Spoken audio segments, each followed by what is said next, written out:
तो गूगल के हिसाब से चीयर लीडिंग का डेफिनेशन होता है ये: it is a sport involving the performance of organised cheering, chanting and dancing in support of a sports team at matches. यानी कि it is a sport. Google और पूरा दुनिया इसे एक स्पोर्ट की तरह ट्रीट करता है, but do we Indians treat it the same way? Do we Indians respect the cheer leaders the same way as we respect the cricketers और for that matter any other sports person? The short answer is no. But हमें क्यों respect करना चाहिए, हमें क्यों respect देना चाहिए, इसके लिए आप ये वीडियो देखिए। Reason 1, it is physically draining for the cheer leaders. एक मैच में अराउंड 24 और 8 से 10 सिक्सेस मारे जाते हैं। In addition to that the cheer leaders also need to dance during the fall of wicket, during breaks and during time outs. और ऐसा वैसा डांस नहीं, बहुत ही हाई एनर्जी डांस होता है, उसमें फ्लिप्स होते हैं, स्प्लिट्स होते हैं। It is very difficult. इसके अलावा these cheer leaders belong to these cold and very dry countries. तो वहां से आकर के इंडिया के समर के हीट में अप्रैल और मई महीने में और प्लस चेन्नई और मुंबई जैसे ह्यूमिड क्लाइमेट में डांस करना उस एनर्जी पे is really difficult for them. और ज्यादा डिफिकल्ट हो जाता है because of the costumes that they are given. The costumes are normally very itchy and awkward.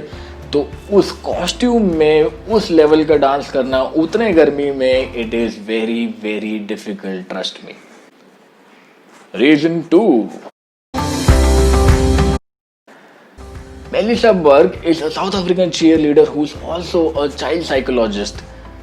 Nadine Theron is again a South African cheerleader who's a professional photographer. इसके अलावा बहुत सारे ऐसे चीयर लीडर्स हैं जो अपने घरों में, अपने कंट्रीज में बैंकर्स का काम करते हैं, टीचर्स का काम करते हैं, एक्रोबैट कोचेस होते हैं और बहुत सारे अलग अलग फील्ड को बिलोंग करते हैं एंड काफ़ी एजुकेटेड होते हैं।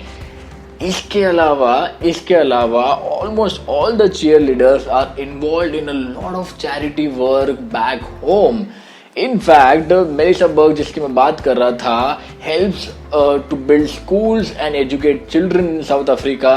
और बाकी बहुत सारे जो चीयर लीडर्स हैं वो अपने अपने कंट्रीज में ऑर्फनेजेस में और बाकी और दूसरे चैरिटेबल ऑर्गेनाइजेशंस में फ्री में सिखाने का काम करते हैं या उधर कुछ और काम करते हैं या उधर पैसे डोनेट करते हैं। तो they are doing a really really good job जो शायद मैं और आप भी नहीं कर रहे हैं। Reason 3, if you have witnessed an IPL match in the stadium, then you must have observed groups of nasty men making kissy faces and relentlessly staring at the cheerleaders, trying to click pictures at dirty angles, trying to pass abusive comments, trying to pass racist comments at them, and even trying to throw stuff at them. Plastic bottles हो गया, popcorn का खाली tub हो गया, ऐसे cold drink का खाली glass हो गया, ये सब चीजें करते हैं। After all that, cheerleaders still need to maintain their composure, maintain that smile on their face, maintain that energy and keep doing their work, keep dancing, keep cheering. ये बहुत डिफिकल्ट होता है and we must respect them for this. In fact, सबसे पहला चीज जो एक नई चीयर लीडर अगर कोई आईपीएल में आती है तो उसे first thing that the cheer leader is taught और told is that do not look at them. तो आई होप कि इन 3 रीजन से आपका perception about the cheer leaders has change slightly and we actually start respecting these cheer leaders so that the image that is created, the image of our country and country man that is created in their minds is changed for good.